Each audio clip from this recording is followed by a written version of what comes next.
Hi, I'm Sue. Thank you again for joining me for today's Bible reading for September 27th. Today I'm reading two small books from the 12 of the minor prophets, Habakkuk and Zephaniah. And be sure to avail yourself to the links in the YouTube description section for the introduction to these videos if you want to get a little bit of background on these two awesome books. Habakkuk 1:1. The revelation which Habakkuk the prophet saw. Habakkuk's first prayer. Yahweh, how long will I cry, and you will not hear? I cry out to you, violence, and will you not save? Why do you show me iniquity and look at perversity? For destruction and violence are before me. Listen, how much does this sound like parts of society we know today? He says, destruction and violence are before me. There is strife, and contention rises up. Therefore the law is paralyzed, and justice never prevails. For the wicked surround the righteous. Therefore justice comes out perverted. And here's God's first answer. Look among the nations, watch and wonder marvelously. For I am working a work in your days which you will not believe, though it is told you. For behold, I raise up the Chaldeans, that bitter and hasty nation, that march through the width of the earth to possess dwelling places that are not theirs. They are feared and dreaded. Their judgment and their dignity proceed from themselves. Their horses are also swifter than leopards, and are more fierce than the evening wolves. Their horsemen press proudly on. Yes, their horsemen come from afar. They fly as an eagle that hurries to devour. All of them come for violence. Their hordes face the desert. He gathers prisoners like sand. Yes, he scoffs at kings, and princes are a derision to him.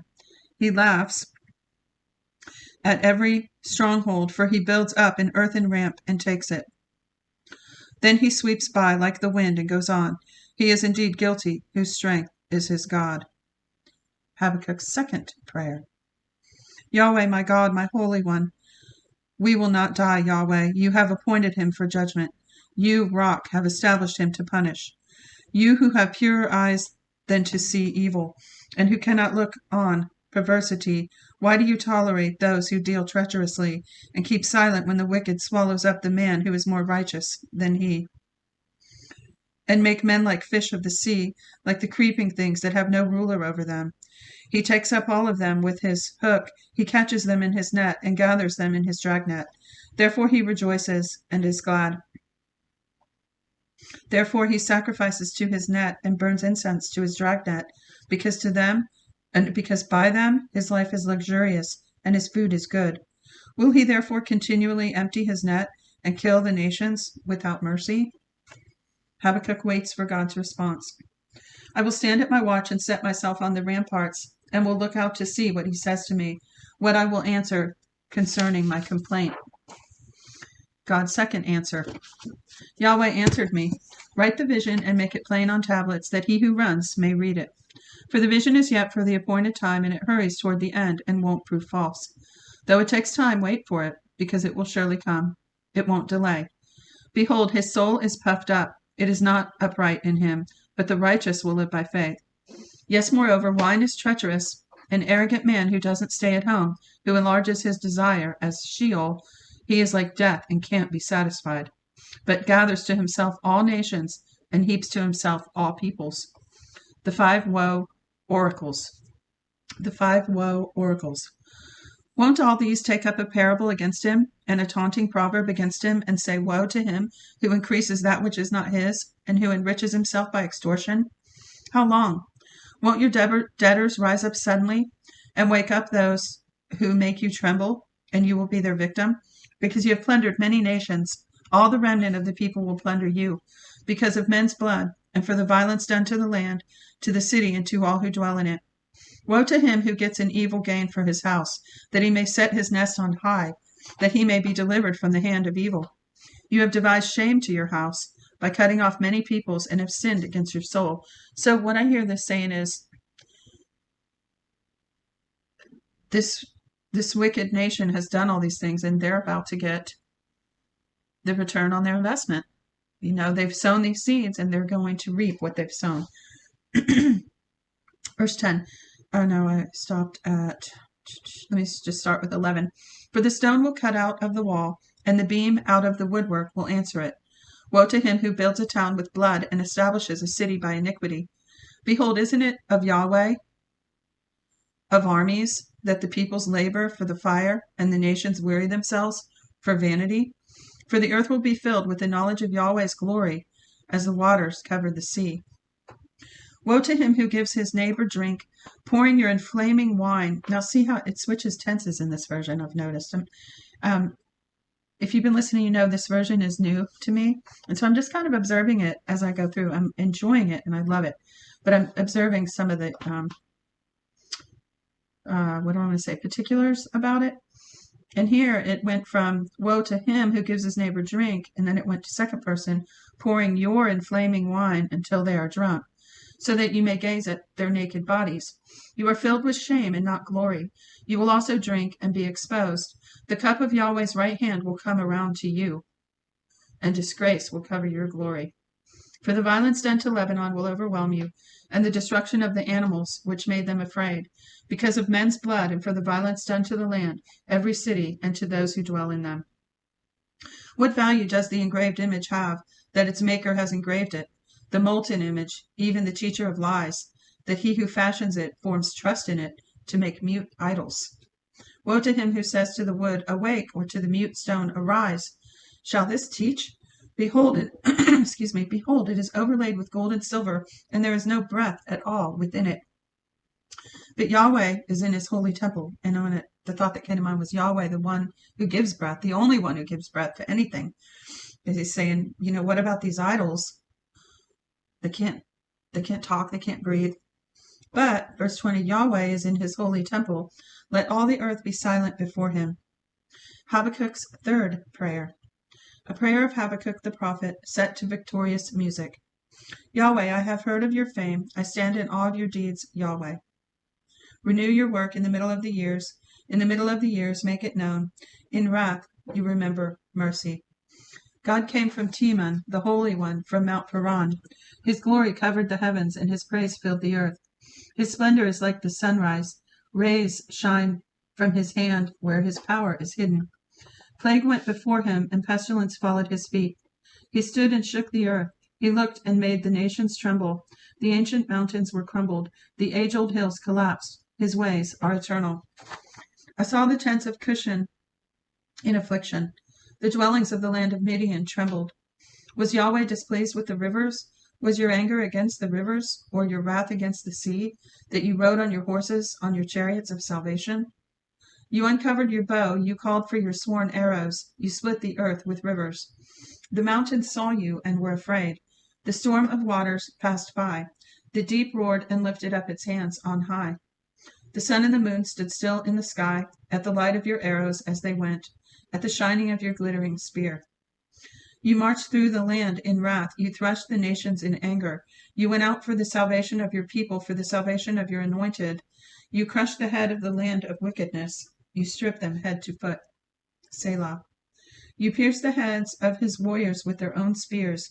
They came as whirlwind to scatter me, gloating as if to devour the wretched in secret. You trampled the seas with your horses, churning mighty waters. Habakkuk's confidence in God expressed. I heard and my body trembled, my lips quivered at the voice. Rottenness enters into my bones and I tremble in my place, because I must wait quietly for the day of trouble, for the coming up of the people who invade us. For though the fig tree doesn't flourish, nor fruit be in the vines, the labor of the olive fails, the fields yield no food, the flocks are cut off from the fold, and there is no herd in the stalls, yet I will rejoice in Yahweh. I will be joyful in the God of my salvation. Yahweh the Lord is my strength. He makes my feet like deer's feet, and enables me to go in high places. Zephaniah 1. For the music director on stringed instruments, the great day of the Lord. Yahweh's word which came to Zephaniah, son of Cushi, son of Gedaliah, the son of Amariah, the son of Hezekiah, in the days of Josiah, the son of Ammon, king of Judah. I will utterly sweep away everything from the surface of the earth, says Yahweh. I will stretch out my hand against Judah and against all the inhabitants of Jerusalem. I will cut off the remnant of Baal from this place, the name of the idolatrous and pagan priests, those who worship the army of the sky on the housetops, those who worship and swear by Yahweh and also swear by Malcolm.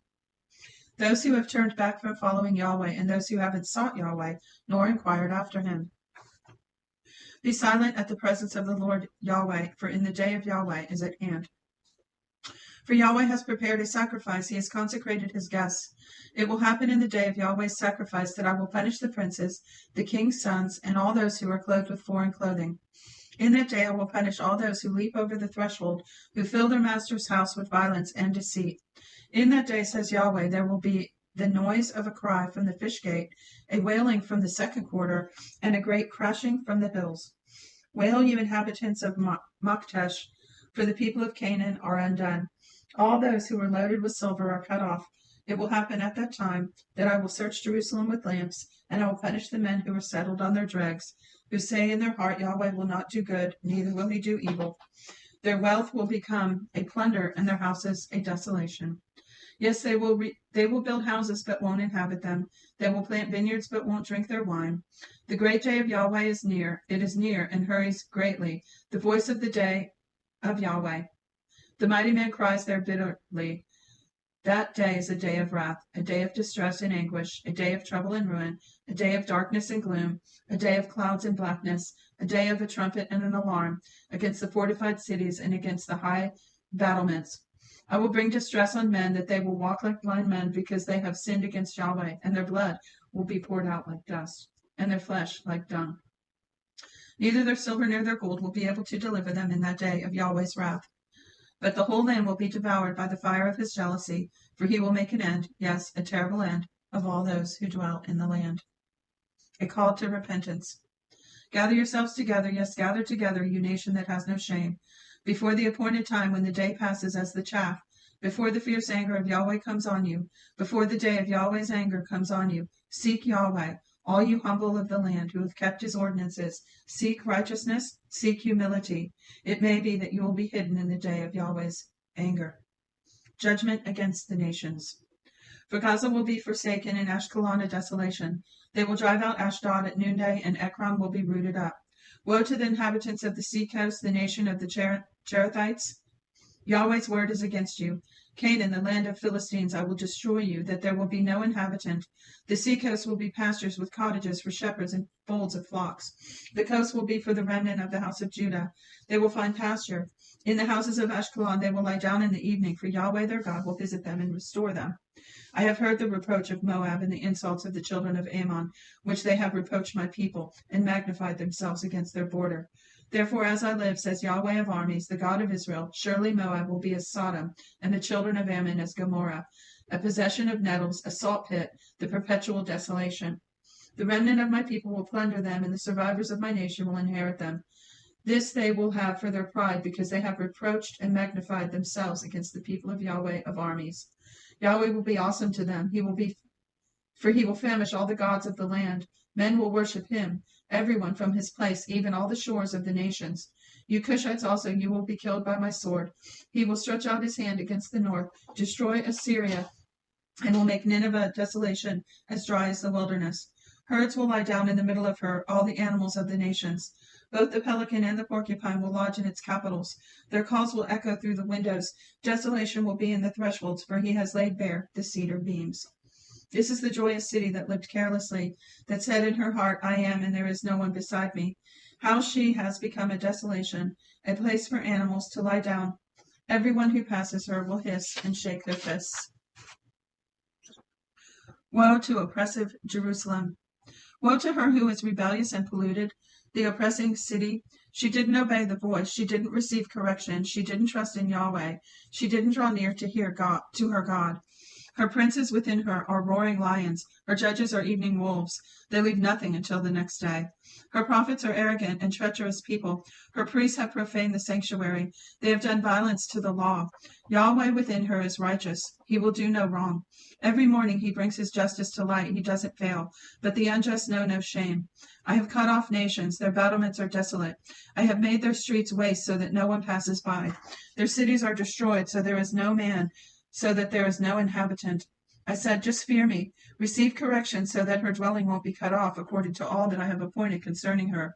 But they rose early and corrupted all their doings. Therefore wait for me, says Yahweh, until the day that I rise up to the prey. For my determination is to gather the nations, that I may assemble the kingdoms, to pour on them my indignation, even all my fierce anger, for all the earth will be devoured with the fire of my jealousy. Final restoration promised. For then I will purify the lips of the people, that all may call on Yahweh's name, to serve him shoulder to shoulder. From beyond the rivers of Cush, my worshippers, even the daughter of my dispersed people, will bring my offering. In that day you will not be disappointed for all your doings, in which you have transgressed against me. For then I will take away out from among you your proudly exalted ones, and you will no more be arrogant in my holy mountain. But I will leave among you an afflicted and poor people, and they will take refuge in Yahweh's name. The remnant of Israel will not do iniquity, nor speak lies, neither will a deceitful tongue be found in their mouth. For they will feed and lie down, and no one will make them afraid. Sing, daughter of Zion, shout, Israel. Be glad and rejoice with all your heart, daughter of Jerusalem. Yahweh has taken away your judgments. He has thrown out your enemy. The King of Israel, Yahweh, is among you. You will not be afraid of evil any more. In that day it will be said to Jerusalem, don't be afraid, Zion. Don't let your hands be weak. Yahweh your God is among you, a mighty one who will save you. A mighty one who will save. He will rejoice over you with joy. He will calm you in his love. He will rejoice over you with singing. I will remove those who grieve about the appointed feast from you. They are burden and reproach to you. Behold, at that time I will deal with all those who afflict you, and I will save those who are lame, and gather those who were driven away. I will give them praise and honor, whose shame has been in all the earth. At that time I will bring you in, and at that time I will gather you, for I will give you honor and praise among all the peoples of the earth, when I restore your fortunes before your eyes, says Yahweh. That's it for today's reading. 2 short books. Again, be sure to look for the introduction to those 2 books in the description so you can just get a good handle on them. There's even a playlist where you can play the introductions and then the reading together. You want to listen to it a few times like I like to do. That's it. You did good. You invested your time into the Word of God, and I know you're going to reap the fruit of that. God bless you. Till next time.